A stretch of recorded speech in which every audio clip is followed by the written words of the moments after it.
Hello and welcome back to Heart of Amethyst. We'll be continuing where we left off, which if you recall is after Ehlly here decided that he was going to basically do everything he could in order to, I guess, do what is expected of him, and to fully submit into all this work, where he's not gonna half-ass it, or he's not gonna be like, oh, I don't want to do this or whatever. No, he's gonna train with his 3 tutors, and he's going to do the best that he can.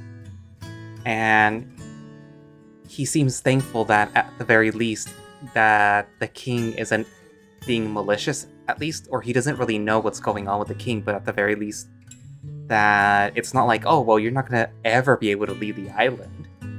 You'll be able to see Mr. Biscotti eventually, just not right now. And that he's going to have to play the little games with the little annoying girl. Because you couldn't exactly call her daddy's girl because it's her grandpa, but yeah, you know who I'm talking about, the princess. And what was his name? Almond. He apologized for his less than civilized behavior when he was supposed to be teaching Ehlly here archery, where he was basically trying to feel them up. And Rodrick he seems to be receptive to the fact that Ehlly is actually putting effort into it, and what's his name? The big tall guy, the Crim Wolf. He is apparently losing a lot of sleep over the fact that this guy has purple eyes, and that doesn't make sense to him, so he's racking his brain trying to figure out what's going on. But yeah. So I guess we'll have to find out if he figures out that information in this episode or what's gonna go on. So without further ado, let's continue. Chapter 2: A City of Mysteries.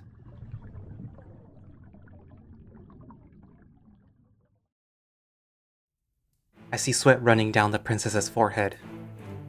She's nervous. She should be, as I'm just a few moves away from winning this game. 3 of my soldiers have been ascended to Knight's Captain, and my kidnapped queen is halfway across the board. Which means that I'm close to reclaiming her. After that, it'll just be a matter of time before her army surrenders. So, aren't you a little scared? I see what you're doing here, princess. But sadly for you, trying to distract me, it's pretty much impossible. I'm far too focused on the game to be distracted by small talk. Scared? Of? She finally does her move, making her magician advance forward. I see, she's trying to kill the knight who is accompanying my rescued queen. But she probably doesn't remember that I still have a sniper hidden in the forest. She's so obsessed at trying to stop the knight, which means that she's getting reckless. I smile to myself, feeling extremely confident in my strategy. Still, I try to act normal. I don't want her to think I have a plan. You know about your test tomorrow? I move my knight a few squares closer to my castle.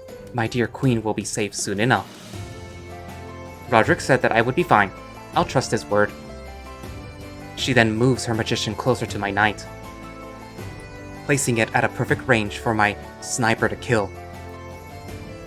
So, I move the little figure out of the forest. Her smile fades.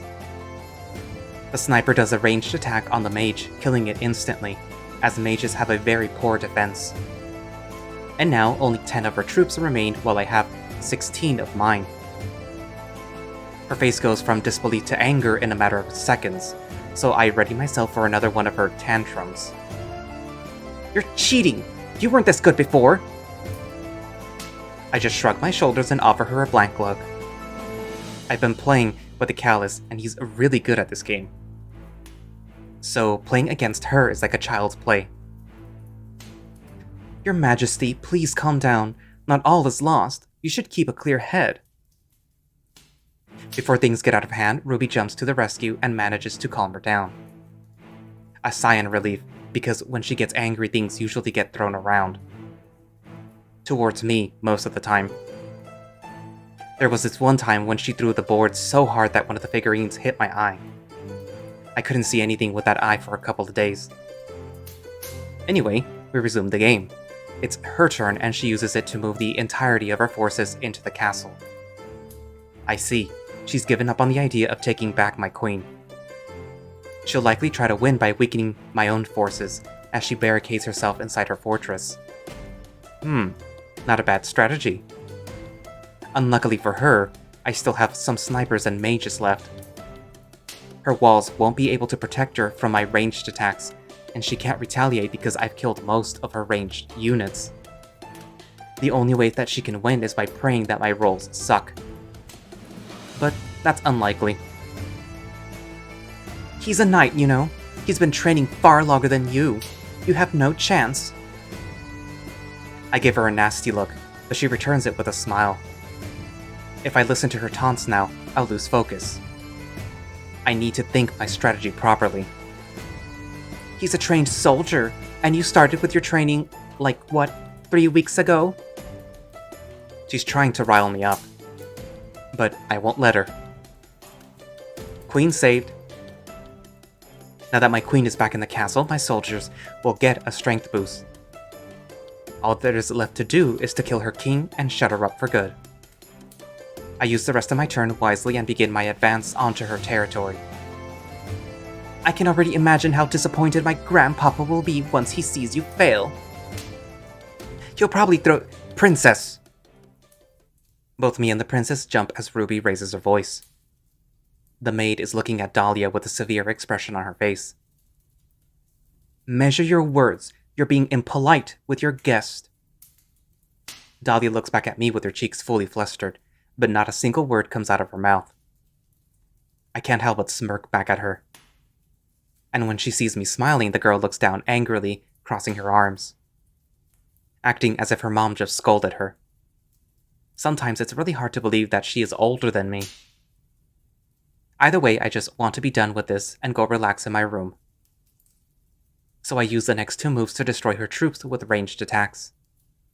Then I eventually break her castle door and conquer her kingdom. It was a little hard to pull off, as she had some really lucky rolls. But it all worked out in the end. When we finish the game, I ask for permission to leave. The girl says nothing, as she just stares at the window with an annoyed expression on her face. Looks like being scolded by the maid didn't sit well with her. A rare sight to see. I'll make sure to store it properly in my memories. I didn't mean it, you know. I've seen you train and maybe you do have a chance. And here's an even rarer spectacle. The princess being nice to me. Scandalous! I can count the times that she's been nice to me with the fingers in one of my paws. So this is a surprise. I bow again and offer her one last smile before turning around. Time to go.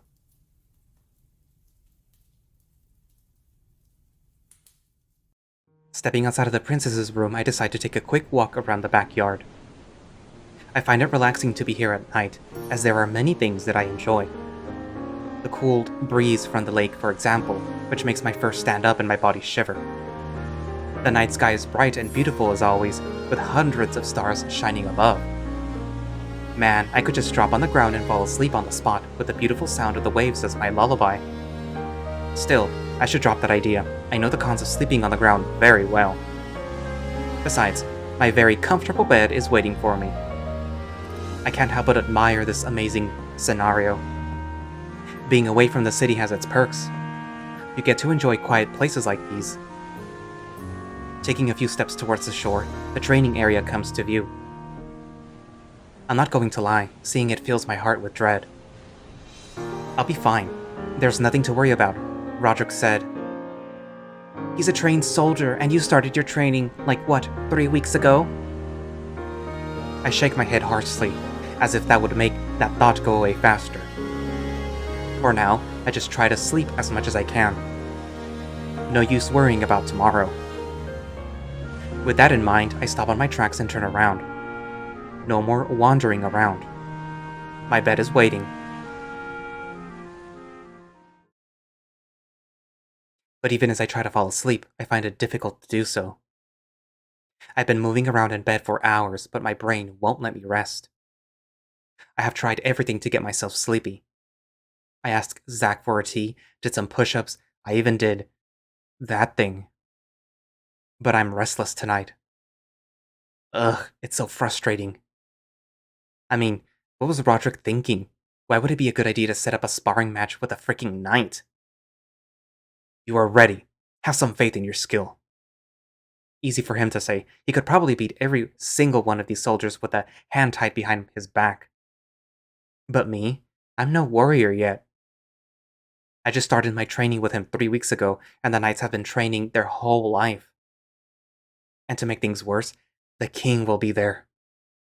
Apparently, he was thrilled to know that I've been doing some steady progress with my sword training. And he wanted to be a witness. Deep breaths, Ehlly. Deep breaths. I need to calm myself down and just think calmly. I mean, how bad can it be? It'll just be like a normal training. One buffer and bigger dude will beat the shit out of me with a stick. Nothing that I'm not used to by now. It should be simple. In fact, it should be easier. I'm sure no one can hit as hard as Rodrick. Let's be honest though, that is not the reason why I'm this nervous. I'm nervous because this is the first time that I'll be fighting for real, even if the swords aren't real. Yet. What if I freeze? What if I don't manage to do a thing? What if I get completely humiliated? I knew something like this would happen, but I didn't want it to happen so quick. I try to calm down once more, entertaining my head with other thoughts. Some people count sheep as they fall asleep, but me, I go for more practical approaches. I decide to replay simulations of tomorrow's events in my head. That did the trick, as I eventually fell like a rock. Next morning came sooner than I expected. When I woke up, I felt as if a bull had run over me at night. My muscles felt a little sore and my eyes were about to fall off. Luckily for me, Zach had prepared a nice and warm bath. I stayed in it for like an hour, just enjoying myself. Then, as we were having breakfast, both Icalis and Almond agreed to let me use the rest of the morning to get some last-minute practice with a sword. So I've been doing that for the last 2 hours. Following Rodrick's instructions, I've been reviewing some basic stuff. Imagining myself in real battle, ready to strike some head down. It's silly, but it works. And it's very simple, to be honest. I just need to imagine myself in different situations, such as... Look out, the enemy is throwing a horizontal attack. How should I block him? Vertical block? Yes, exactly that way. His sword will properly impact with mine, and I won't lose grip. Besides, there will be no opening for him to continue attacking. It'll force him to back down, at least for a few seconds. This is the basics of the basics. I must know it by heart. Now that I think about it, it was the first thing Rodrick taught me. Second thing he taught me was how to follow up a successful block. Now the follow-up action depends on how aggressive my enemy is behaving. There are 4 possibilities in most cases. If the enemy retaliates quickly after the first block, then the best thing to do is block again. But that will only happen if his swing is within blocking range.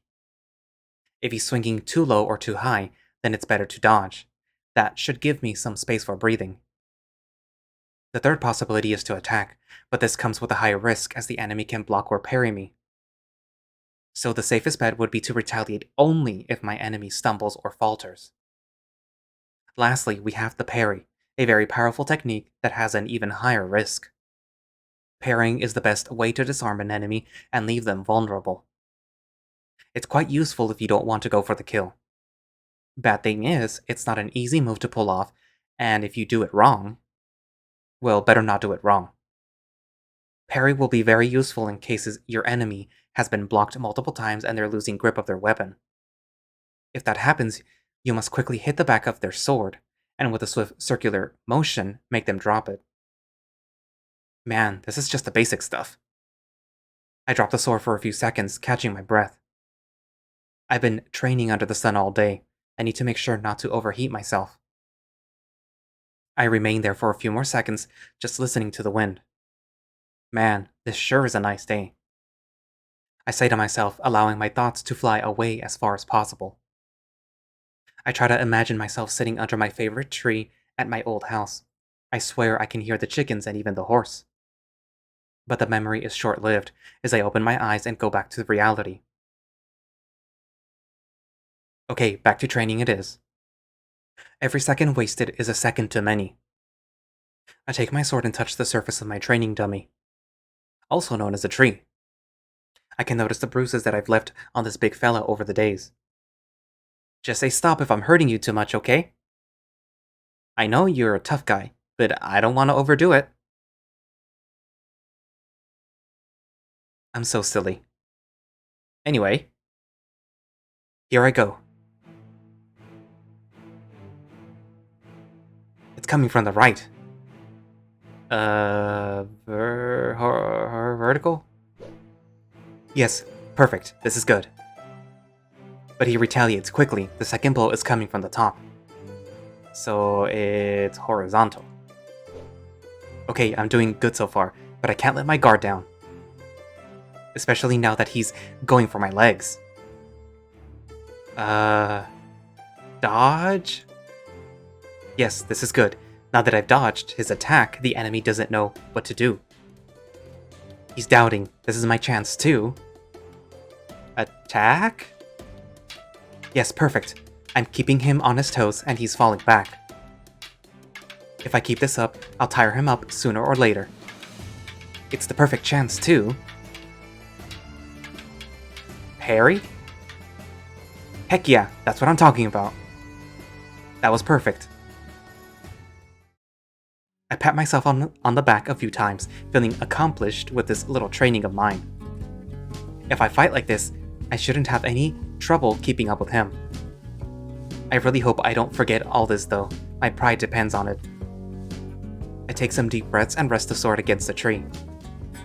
My heart is beating so fast that it could pretty much jump out of my chest at this rate.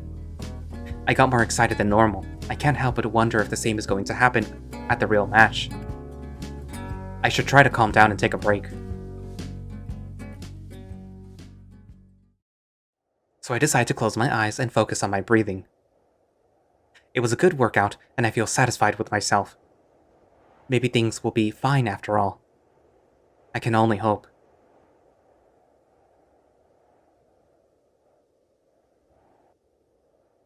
Ehlly? Oh crap, that scared me. I was so relaxed that I didn't even notice him approaching.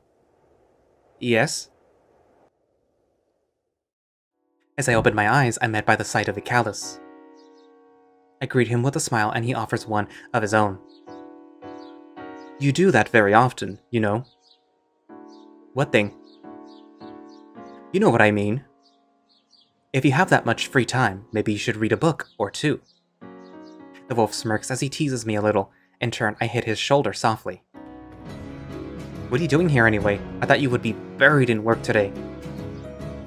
Well, as a matter of fact, I am. But I wanted to see how your training was going. Is that such a bad thing? No, not at all. That's not what I... He smirks once more and tilts his head, letting me know that he was just teasing me again. And to think that 3 weeks ago, this guy wouldn't even crack a joke. Maybe he's spending too much time with me. I'm not complaining though. He's more relaxed and open, not so serious all the time, and he actually enjoys talking with me now. Or I hope he does. I didn't know that you would make it back for my match. I thought you were busy. As I said, I am busy, but the king insisted that I was present in your match. In case anyone gets hurt. Oh, I see. He'll be there to patch me up when I get a broken bone. Or worse. No, bad thoughts away. Nothing will happen. I'll be fine. I slap myself really hard on both cheeks for good measure, making Ehlly jump in the process. Why would you do that? Moral support. The wolf sighs deeply, looking back at me as if I had gone crazy. But to be fair, I do this quite often. It's a habit I picked up from my mom. You're dumb as bricks. Hopefully your head is as thick as one. I can't help but chuckle as he says that. The wolf, on the other hand, just sighs, but eventually he chuckles himself. And how have things been? Anything interesting happen at the library? The male sighs and shakes his head weakly in denial. As per usual, he seems uninterested, but even if he tries to hide it, he enjoys venting about his job. It's been okay. A little slow more than anything.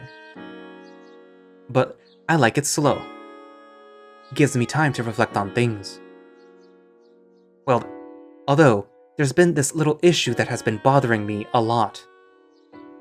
Some books and old documents have gone missing. Yesterday, one of the old botany textbooks just vanished, and it happened the same to some royal documents 5 days ago. What do you think it means? The wolf places his hand on his chin and looks up, probably trying to find the correct words. All the missing objects seem to be unrelated. 2 science books, 1 of the world encyclopedias, and a few old tax documents. I've expressed my concerns to the king and he asked me to look into it, but I'm not sure what I am even supposed to look for. Ehlly exhales sharply and rubs his forehead. He then turns his gaze back at me, and I offer him a reassuring smile. I know you'll find the culprit, man. It's just a matter of time. You're like hella smart for your age. He offers me a tired smile and nods, looking away into the distance afterwards. Thank you. Shall we sit? I'm rather tired. I nod to that as I sit under my training buddy, leaving a spot for him to sit beside me. The shade of the trees feels comforting, so we both remain in silence as we enjoy the peace and quiet. I look up and close my eyes, listening to the sound of the birds and the wolf's rhythmic breathing. Our shoulders touch, and I must admit that the feeling of his fur brushing against mine is quite nice. I wonder if he uses some sort of product to make his fur so fluffy. His and Rodrick's are the nicest ones I've ever felt. Although, to be honest, I don't see the Black Wolf using bathing products, unlike Ehlly, who is always so clean and tidy. Now that I think about it, I've never seen his fur dirty or unkempt, even once. I wonder how many hours he takes to tidy himself up. The comforting silence is soon broken by Ehlly, who is handing me some sort of candy. I bought some before I left the city. It's quite the delicacy. Do you, want some? I take a look at the candy. It seems to be some sort of milky product put on a stick and hardened by fire. I then give it a sniff. The smell is quite sweet, but acid at the same time, like a lemon frosted with sugar. At first, I don't think much of it, but then it seems to hit the right spots on my nose. The scent turns into a musical parade playing inside my snout. Is it really okay? It looks expensive. So that means you don't want it? Fine, I'll eat it myself then. No, wait, I'll eat it. Really? Gimme! I push forward and take a big bite out of the candy while he's still holding it. The sweet immediately melts in my mouth, making me want to suck on it even more. The texture is sublime, really soft and puffy, as if I'm eating a cloud. And the taste. By the goddesses, it's indescribable. I've never tasted something so sweet, yet there's an acidic core that gives it a nice contrast. Are you quite done? While I'm still sucking on the stick, I look up. Ehlly's cheeks have gone fully red and his facial expression is unreadable. Oh dang, is he mad? Did I eat too much? Our eyes meet. There's an awkward silence that drags on for a few seconds. Then he snaps out of it and pushes me back, forcing me to take the whole candy with me. You foolish buffoon! Why did you do such a thing? Sorry, man. I didn't mean to take it all. I'll buy you one, I swear. Ah, dang it. This is so embarrassing. What was I thinking? I was so distracted by the sweetness of the candy that I didn't stop to think about what I was doing. I acted like a dumb puppy. I'm so sorry. Ehlly covers his face with his hands and looks away. His cheeks are still a little red. but so are mine. He continues to say nothing, which only makes me feel even worse. Please say something. It doesn't matter. I had some before leaving the city. Just don't do stuff like that in public, geez. I don't manage to hear that last part properly, as his whisper is barely audible. I'll leave you be for now. He cleans himself up as he stands up from the spot where he was sitting. I still feel bad for what I did, but to be honest, I'm not sure what to say in the situation. You better save up for that candy. It's called Laprum. You have to promise to go there yourself, understood? The wolf is currently facing the other way, so I can't see his face properly. He's probably really pissed if he doesn't want to look at me, isn't he? So, not wanting to keep him for longer, I nod. Then I remember that he's not watching me, so I say, yes, of course. I'll take you there myself. We'll eat it together that time, I promise. Don't say stuff like that, you idiot. I can't hear what he says, but it doesn't matter because the wolf leaves as soon as he says that, giving me a final nod as he walks away into the distance. Is he really okay?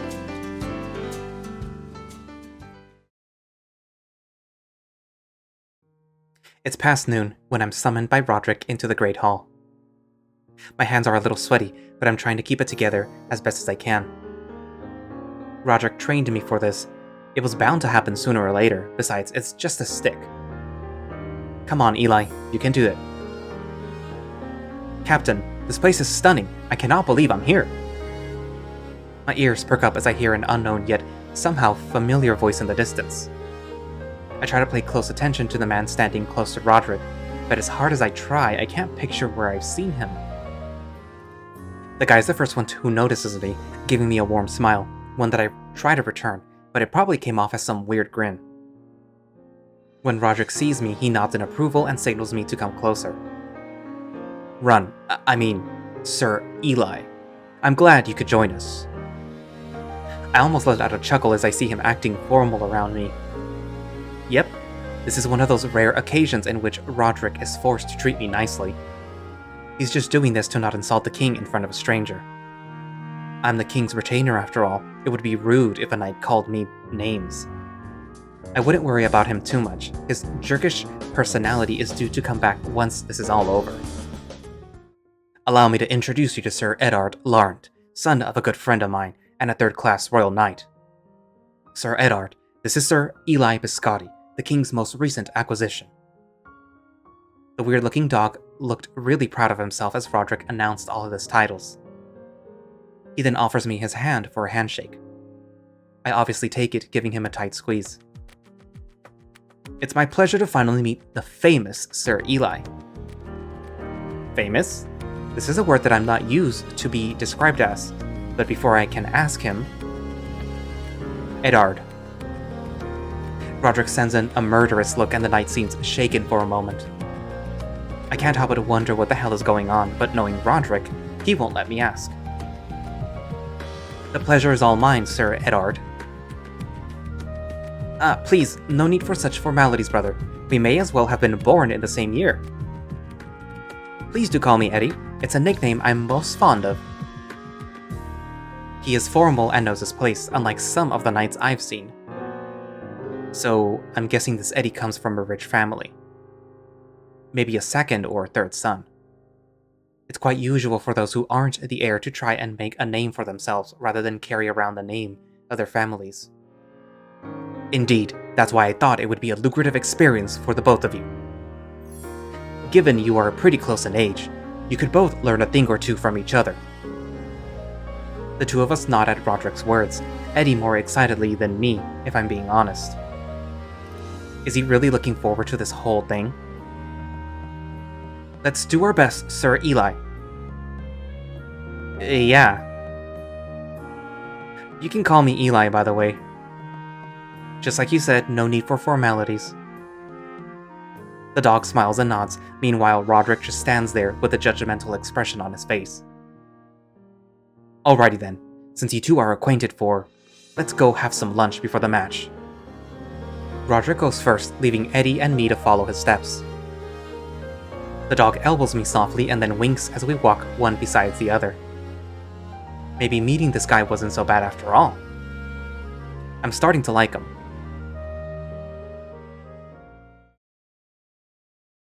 The lunch felt quite rewarding after a morning of hard training.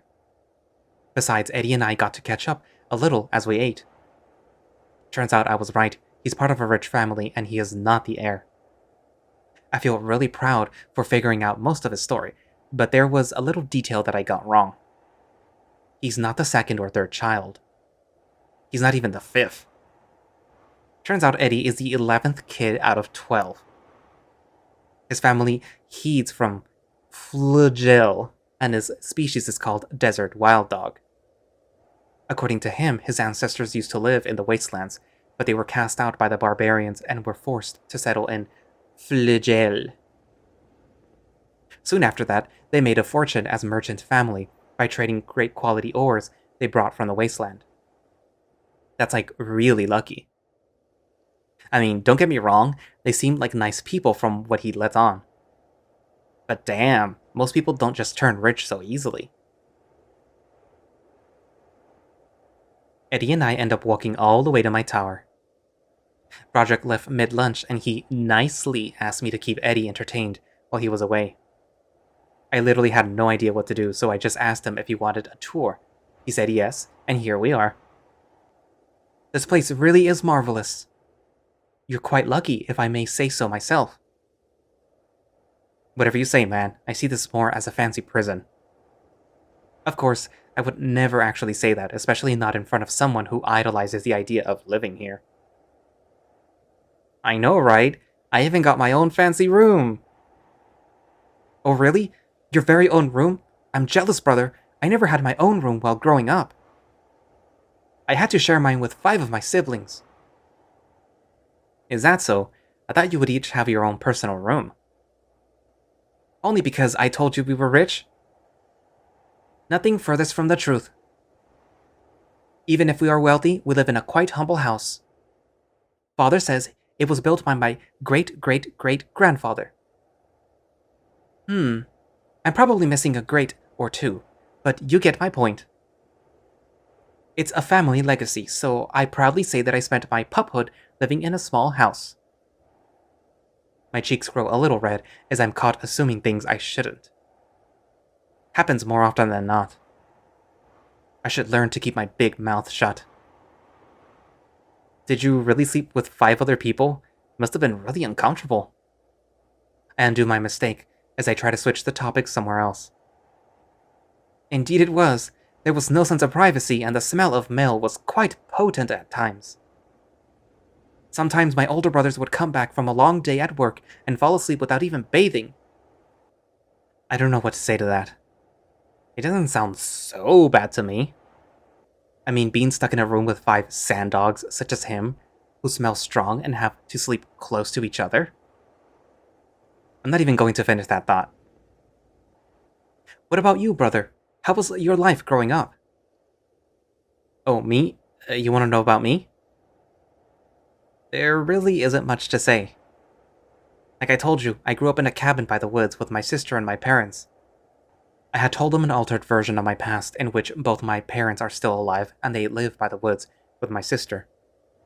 Apparently, I just came here looking to be Mr. Biscotti's apprentice.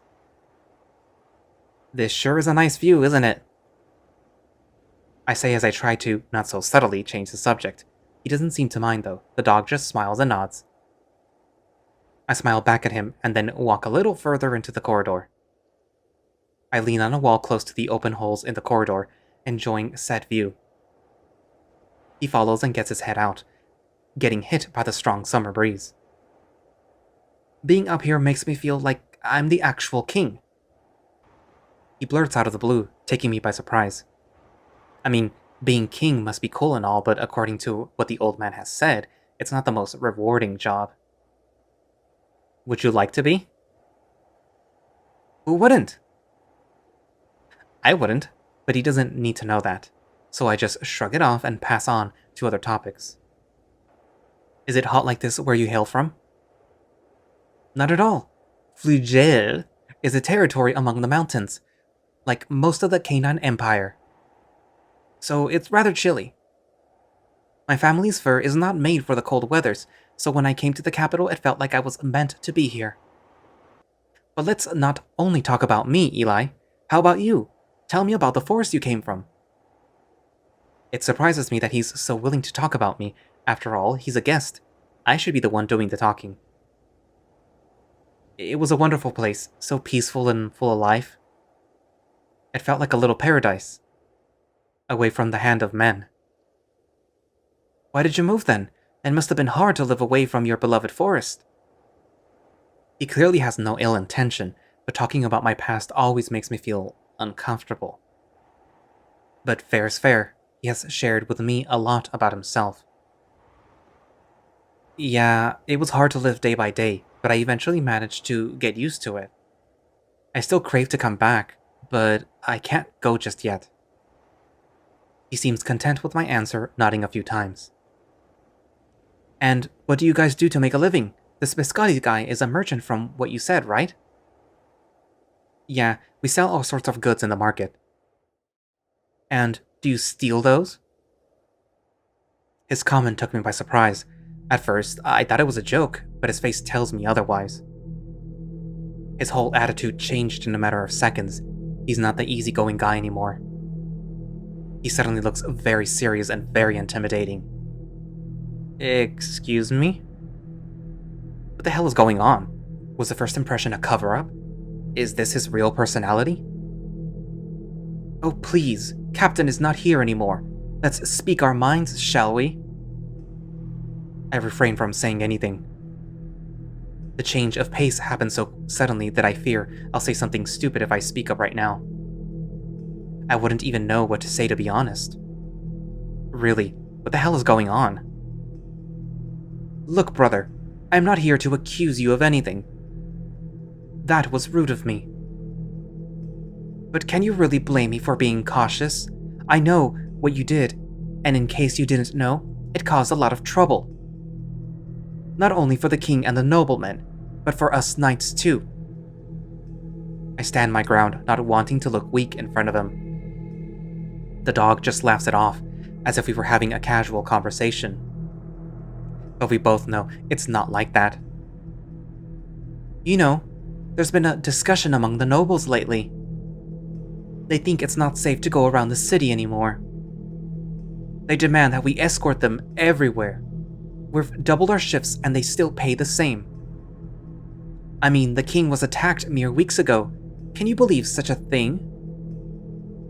He remains quiet for a few seconds. His eyes are flaming with hatred as he tries to pierce into my soul. Double shifts and no gold. Now that doesn't seem very fair, does it? He takes a few steps closer to me, forcing me to back down until I reach a wall. I have to work double shifts while you stay here and sit your butt off all day.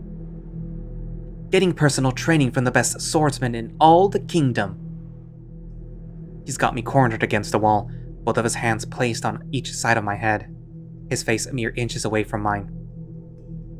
So, imagine how pleased I was when the captain told me that I would get a day off. A day off! At long last, after weeks of not sleeping properly.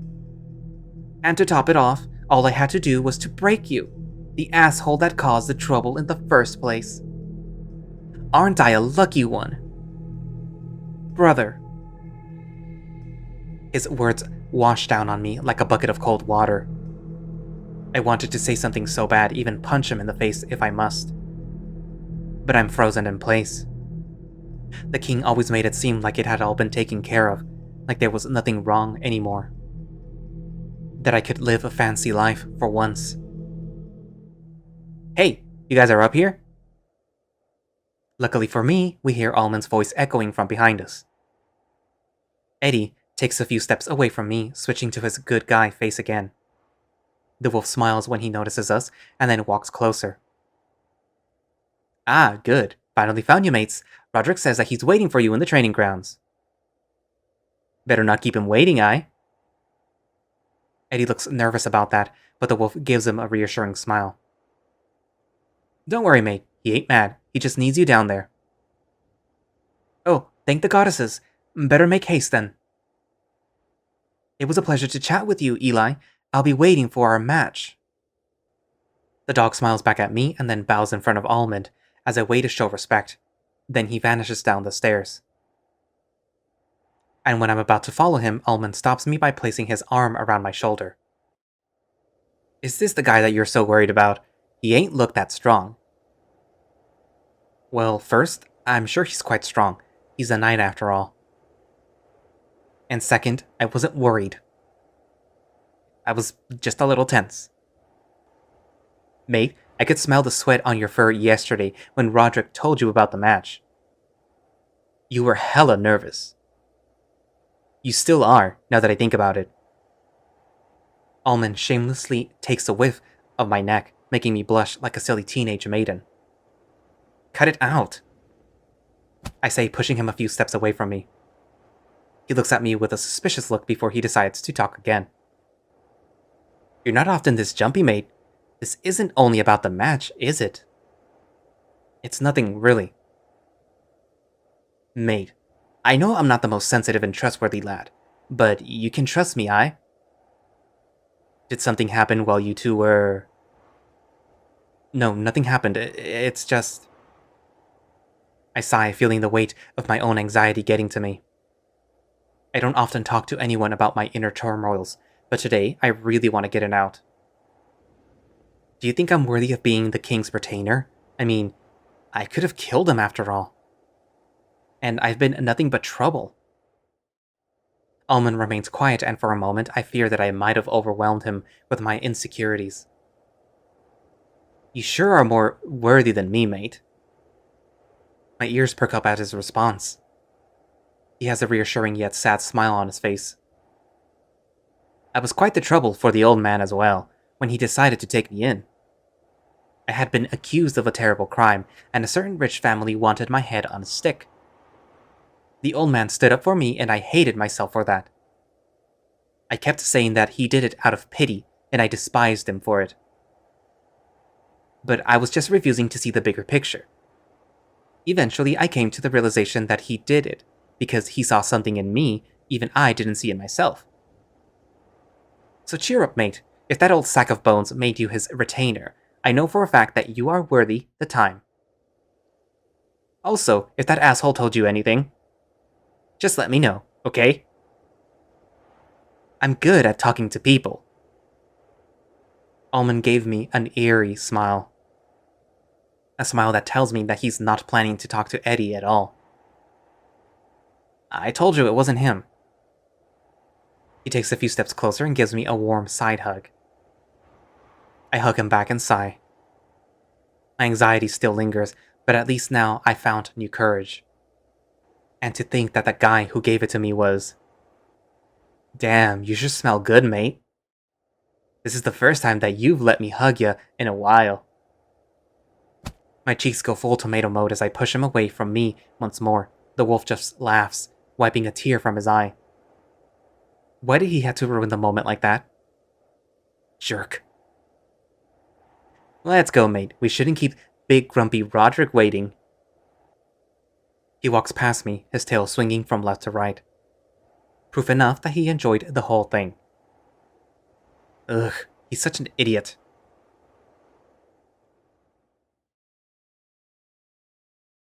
Rodrick calls us back to the backyard. It's around the 13th hour and the sun is hitting harder than ever in this summer afternoon.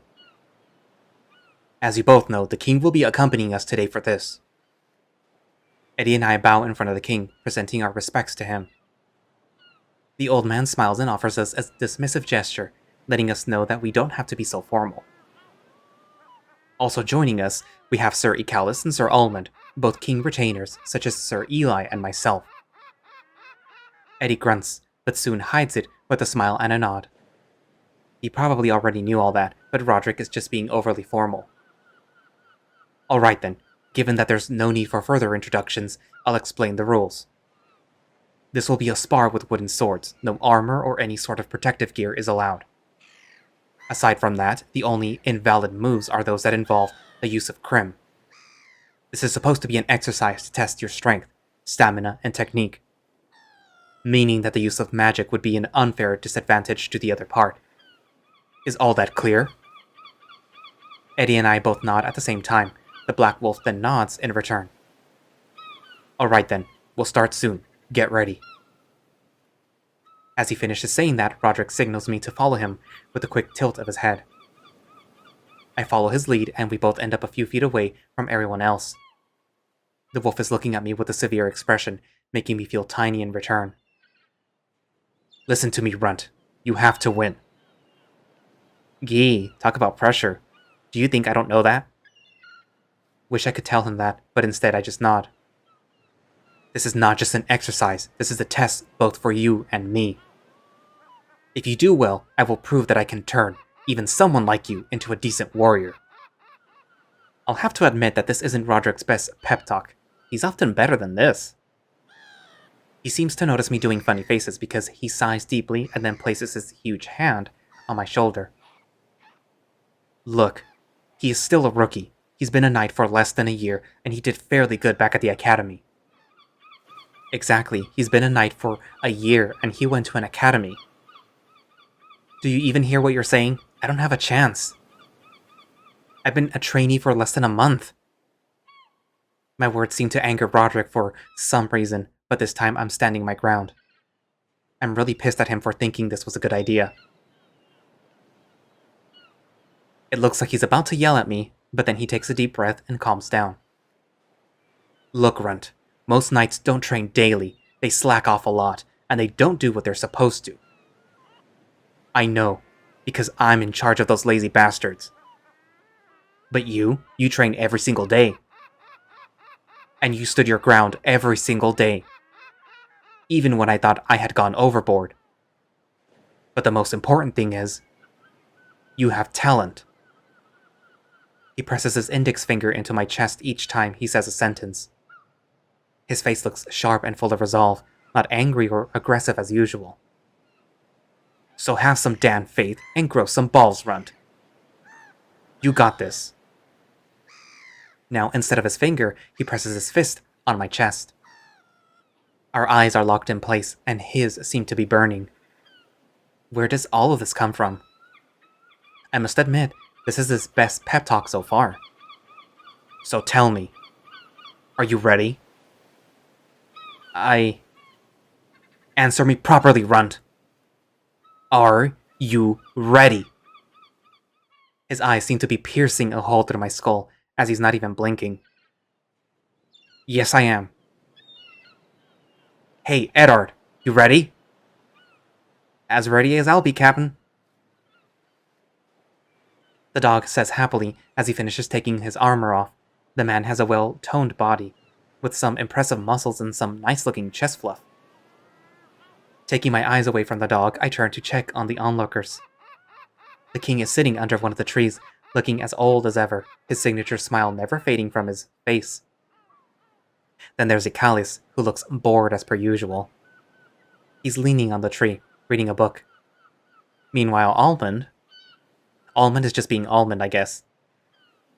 He's giving Edward some angry looks, but he tries to play it cool when he sees me staring. What an idiot he is. I sigh deeply and take off my shirt, stretching my muscles in the process. I take some more deep breaths, trying to even out my heart rate and calm my nerves. This is actually the technique Almond taught me, as crazy as that sounds. Almond's classes have been quite weird. He started teaching me how to handle a bow, but then one day he just came out with the idea to teach me something different. He started to teach me different exercises to be more calm and flexible in battle, to say it somehow. Why did he do that? I have no idea, but right now, I'm quite grateful he decided to do it.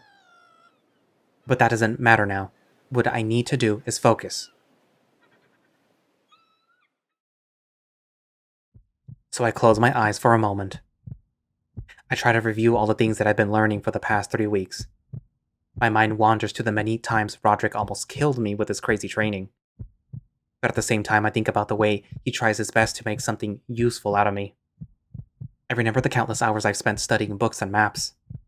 Ehlly comes off as cold at the beginning, but he's really nice.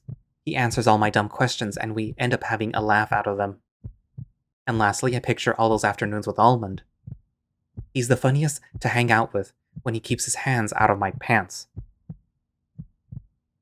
Those three are so different, and yet they've done their best to teach me. I won't let them down.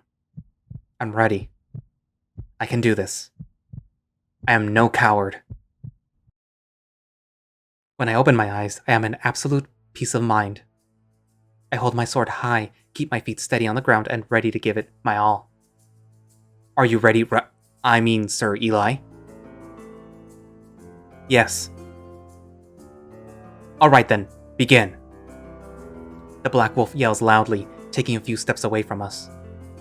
I eye Eddy from top to bottom, analyzing every detail about him. He's got a loose stance, his sword is pointing down, and he is grinning, which clearly means he's underestimating me. Does he think I'm weak? Does he find my stance funny? Did he find an entry point already? My concentration breaks a little as I hear him chuckling. What? Oh, you know. Wide stance, arms up, angry expression on your face. It's just a little comical. I'm not really sure what he means. Is this some kind of mind game? Almond told me some enemies try to break your concentration with words. Sorry. I should be taking this more seriously, shouldn't I? Shall we begin? Do your worst.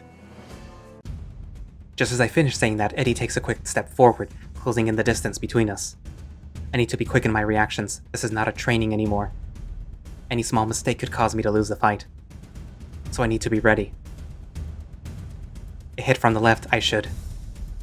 Vertical. There you go. That was fast, but I managed just fine. Although I can't let my guard down just yet. He's fast. Really fast. My senses barely managed to. Brings down another slash from the left this time. I gotta... Vertical. Okay, that was a better block than the first one. For now, I should keep this up. Eddy jumps back and takes a few steps away from me. His footing is loose, and he's not staying still. And his stance. He doesn't have one. He's just moving around as if this is some sort of dance. Not so bad, all things considered. The captain has trained you properly. I wish I had that kind of luck. Here he comes. Up. Left. Right. He stumbled back. It's an opening. Attack. Crap, I almost had him, but he jumped out of the way at the last second. We are both panting at this point. He's still smiling, but he's clearly taking it more seriously now. Wow, you're quite good for a criminal. I'm really glad the captain decided not to chop your head off that day. I wouldn't have the chance to kick your ass otherwise. Wait, my head? How does he... You were there. Aw, I'm glad you remembered, brother. Although, to be fair, I had a helmet on that day, so I don't blame you for not recognizing me immediately. I see. So he was one of the soldiers from that day. That's why I thought I knew him. He seemed to notice that I'm spacing out, using that opportunity to get close once more. From the right. Left. Up. He's aiming for my legs. Oof, I barely managed to dodge that one, but he's unstable now. There, I see an opening. Or, that's what I thought. Because I soon see his sword rapidly approaching. I'm forced to take a step back, but I trip as I do so. I lose grip on my sword and it flies a few feet away from me. Eddy quickly recuperates and prepares his next attack. I use the strength of my lower limbs to jump back into action, dodging his strike by mere inches. I take a few preventative steps away from him and towards my sword. He's not giving me any room to breathe though. He's hot on my tail. I need to do something. He nearly got me, but luckily I still remember that silly kicking technique Almond taught me. I block him right on time, making him back away. But my stance is completely broken and he knows that. That's why he kicks me on my left shin, making me fall on my ass. It hurts like crazy, but my heart is beating so fast that I barely notice any pain. This is bad. He's coming. What do I do? What do I freaking do? Pocket sand! Get on my feet. Okay. No, I refuse to lose like this. I have to give it my all. I know I have the strength to stand back on my feet. So I kick the sword off of his hand using my arms as support. I do a quick flip and land right on my feet. I'm a little impressed with myself, but to be honest, this is nothing compared to that horrible training with the waves. The dog tries to grab his sword back, but as he runs for it, I take a swift hit on his side, surrendering him to the floor. He grunts and turns to his side, clearly in a lot of pain. Meanwhile, I just stand there, breathless and speechless. Did I really just win? Alright, that's enough. Rodrick quickly approaches us and crouches beside Eddy. The wolf checks on my opponent and asks him if he is alright. Eddy gives him a thumbs up, but declines Rodrick's help.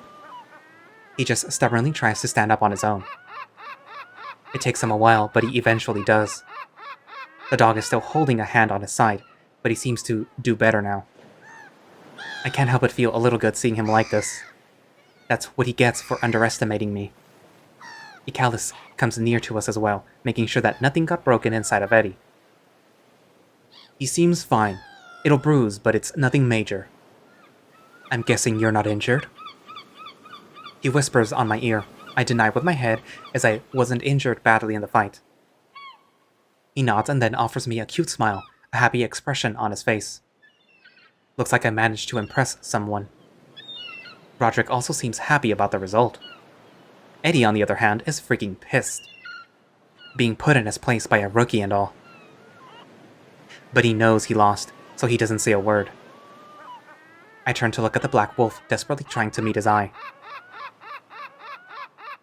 He notices me looking, so he discreetly gives me an approving look before turning back to Eddy and Ehlly.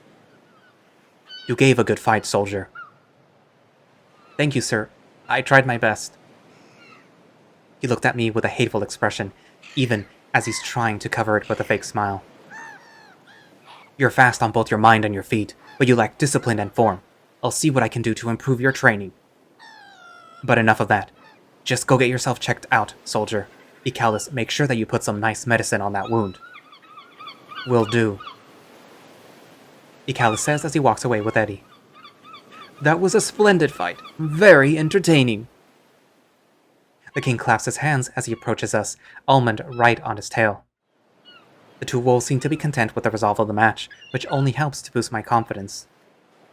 I need to have a word with my youngest retainer. Could you two leave us? At once, your highness. Sure thing, old man. Rodrick gives Almond a murderous look, but the smaller wolf just shrugs it off. They both take the path back to the castle, with a preventative distance between themselves, of course. Those two really don't like each other, do they? Tell me about it. We both remain in silence for a while, the only sound being the waves hitting against the shores and the seagulls flying all over the place. Conversations with the king often go like this. They are slow and very cryptic, as if he enjoyed watching my confusion. I was worried there for a second, if I must say. But after seeing your battle with such a fearsome determination, I knew there was nothing to worry about. You've grown so much in such a short span of time. I'm quite proud. I feel proud of myself as I hear him say that. Although I must admit, hearing him say it like that reminds me a lot of my old man. I hope he's doing okay. Thank you for those kind words, sir. The old man nods and we both remain in silence for a while, just enjoying the afternoon. It's been 3 weeks since I brought you here. The old man finally breaks silence. He places his tiny hand on my back and smiles, but this time, his smile looks worried. He fixes his face as soon as it came, going back to his usual self. Your Highness, are you alright? It's quite alright, my boy. My mind just wanders from time to time. It's an effect of getting old. But that's not why I wanted to talk to you. I believe this is yours, isn't it? I cannot believe my eyes as the king hands it to me. How did he get this? Why does he... Wait. Of course. I had it on me when Rodrick apprehended me in the city. It had been such a stressful day that I completely forgot about it. Your face tells me that you recognize it. Am I wrong? No, sir. You're right. This is mine. I thought so. The king places his hand on his chin, looking into the distance as if he was thinking deeply about something. It's okay if you don't, but... Mind telling me how did you come across it? I feel my guts revolting inside of me. Does he know something? Maybe he does, and this could be my only chance at getting information. But what if he's planning to do something? Can I really trust this man? My mind is going faster than ever, and I just freeze in place, unable to muster a single word. I see. You must have your reasons not to tell me. I don't blame you, Ehlly. Talking about the past is such a hard thing to do. But you should know, I am also interested in the meaning of that object. So I want to task you with a mission. I gulp as I hear him say that in such a dramatic fashion. What could it be that he wants me to do? I really hope it's nothing dangerous because after today's events, I don't think my heart can take more of this. But who am I kidding? From the start, I had the feeling things would only get crazier. You know, my grandson has organized a wonderful dinner for me. It'll be held 2 days from today in Yagnir's castle. But we'll be leaving tomorrow. After all, there's some errands that need to be done. But I can't do them all on my own, after all. I'm so old. So, would you be so kind as to do those for me? I'm sure if 1 or 2 of my retainers go around the city doing my bidding, everyone will allow them passage anywhere they want. Wouldn't you agree, Ehlly? My heart skips a beat as I hear him say that. This is it. This is what I needed. I'll finally have my chance to search for information in the higher city. Yes, I'll do it, sir. I shout before I notice. Looks like I won't have to worry about those pesky errands anymore. I'm glad. He smiles back at me, and in return I give him the brightest smile I can. At this point, I don't care if this is a scheme or if the king has ulterior motives by sending me to investigate. He probably does if you think about it. But I don't care. This is the chance of my life, and I'm not wasting it. Alright, it's settled then. Remember, we leave tomorrow, and dinner will be the day after tomorrow. So you'll have to find an inn to stay. There is a rather famous one in the town plaza. They'll give you a room there if you show them this. The king handles me a sealed letter. Now this looks a little more suspicious, but it's better not to ask. Give it to the innkeeper, he'll understand. He's an old friend. The king pats my back one last time before turning around and walking a few steps away from me. But he stops in his tracks though, seemingly remembering something. Oh, and make sure to take one of your retainer partners with you. It would be rather dangerous to go alone. I'll let you choose who to take with you. I'm sure they won't have a problem with it. And with that, he finally leaves for good, giving me space to ponder the question. Who should I take with me?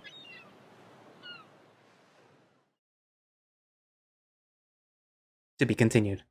I was like, am I going to have to choose now? But yeah. Alrighty then, that wraps it up for this build. I hope you enjoyed the quick time events that I made for the fight with Eddy. I learned how to make them myself and I'm quite proud of it. As for the placeholders in the fight scene, don't worry about those, I'll change them as soon as I can. My pen broke and I couldn't draw for a month. Luckily, I'm getting a replacement soon enough. Aside from that, there's something else that I wanted to mention that I want you to know how grateful I am about the immense support that I've been getting from my Patreons. After all this wouldn't be possible without you. Thank you so very much, everyone. If you want to become my Patreon, you can click here. No, I can't, Jaden. You would be helping me a lot. Well, now all that's left to do is to keep moving forward with the second chapter of Heart of Amethyst. And let me tell you, the next one is going to be a really juicy one. You'll finally have the chance to pick one of the 3 boys. So keep an eye out for that. Anyway, with all that said, don't forget to follow me on Twitter at JadenPup. I'll be posting different stuff in there, and a special drawing for Pride Month is in the making. Which I already saw, yes, they were very nice. Have a great day, and I'll see you next time. Okay, there we go.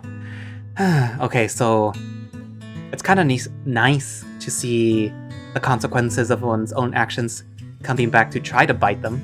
But thankfully this time they weren't able to, bite. But they came close.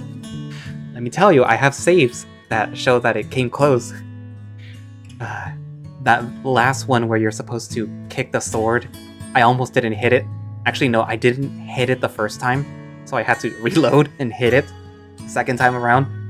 And that very, very, very last choice where you get to either throw sand at the person's face or stand up, I guess has morality consequences based on what shows up depending on what you choose. So we'll have to see what happens, in the future.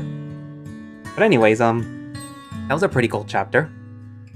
I admittedly did think that the dog was going to be nice, the wild dog, but I guess not. Not every character that appears on here is going to be nice. Or maybe they will in the future, who knows. I mean, obviously, you get to eventually spread out along the continent with either one of your companions, and you never know, you might see some character reappear again. I mean, it would be very smart to just reuse what you have, Jaden. Actually, this should be aimed at Zordy, who just keeps adding more and more and just making his life miserable. But anyways, yeah. What was I saying? Oh yeah, the wild dog. So, nice to see a new character, then, nice to see him get his ass beat. And I'm looking forward to seeing the finished scenes. I mean, obviously they're not going to show up again because I'm not going to re-record this episode when they show up again. I mean, I might just show you guys after the next Heart of Amethyst video. It's like, hey, remember those scenes that were just sketches? Here they are now, they're complete. And that's it. Anyways, but yeah. What else? I mean, you could see them yourself if you subscribe to his Patreon or just follow him or just play the game yourself. But yeah. Just keep watching my videos. I don't mind. But anyways, so yeah, that was a pretty cool chapter. Write down in the comments what you thought. Who do you think I should pick? Because for once, the choice is not in the middle of the episode. So who do you think I should pick? Should I pick Almond, Rodrick, who is my personal favorite, for obvious reasons, and because other reasons that you would probably only see on Twitter if you follow me or Jaden, or Ehlly? Personally, I think the smartest option, if it doesn't have long-term consequences, would either be Ehlly or Almond. Because I don't think Rodrick would really care to be running around with you trying to find information on your sister / do errands for the king. Ehlly would probably want to do the errands for the king first and then, help you in your research. And Almond would probably just want to have, fun. But he would probably help at least a couple of times. So, again, write down in the comments who you think I should go with. And if they're good reasons, then, maybe I will consider them. If not, then I'll probably just end up picking on my own. But again, you have the power to sway me in the comments, so write down something. And leave a like on the video. It helps. It means that the video gets spread around to more people on YouTube who are looking for Heart of Amethyst videos or furry visual novel videos in general. Come on, it helps. Anyways, but yeah. So thank you all for watching / listening. If you would like to play Heart of Amethyst yourself, you can find a direct link to it from the creator's Twitter page, as you just saw. They do have a Twitter. And if you would like to support him, and making Heart of Amethyst, then you can subscribe to his Patreon and you get early access to Heart of Amethyst builds and you get to see stuff as it's being worked on, I think. I don't know. I should probably ask him. And I guess that's it for now, and I will see you guys in the next episode. Bye-bye.